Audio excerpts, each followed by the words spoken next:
La Corse vient de reconnaître l'État de Palestine, avant même la France.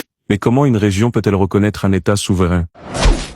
Le 27 juin 2025, dans l'hémicycle de l'Assemblée de Corse, une motion est votée. Une majorité d'élus corses, toutes tendances confondues, approuve une résolution qui proclame l'Assemblée de Corse reconnaît l'État de Palestine.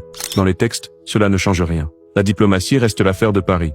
Mais dans les cœurs, c'est une onde de choc. Une région française rattachée à la République depuis plus de 2 siècles décide de prendre position sur un conflit géopolitique majeur, de son propre chef.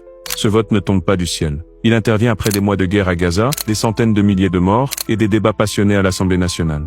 Alors que le gouvernement français reste prudent, la Corse, elle, prend parti. Elle appelle même à la suspension des livraisons d'armes à Israël. Le mot génocide est lâché dans la motion. Certains applaudissent le courage, d'autres dénoncent un acte hors des clous. Car non, une collectivité française n'a aucun pouvoir pour reconnaître un État souverain. Ce pouvoir, seul le président de la République, sur avis de son gouvernement, peut l'exercer. Mais la Corse n'en est pas à son premier bras de fer symbolique avec Paris. Elle revendique depuis longtemps une identité, une langue, une mémoire propre. Ce vote est une extension logique de cette autonomie revendiquée. C'est une manière de dire nous avons le droit d'avoir une voix même sur le monde. Alors la question se pose, où s'arrête la liberté politique d'une région quand elle touche à la diplomatie d'un pays? Et surtout jusqu'où ira cette voix corse qui ose là où la nation hésite? Car au fond, la Corse n'a pas reconnu la Palestine pour faire de l'ombre à la France. Elle l'a fait pour ne pas rester silencieuse. Que retenir de l'histoire de la Corse et de la Palestine? Que parfois, ce ne sont pas les plus puissants qui parlent les premiers, et qu'un simple acte symbolique peut réveiller des consciences.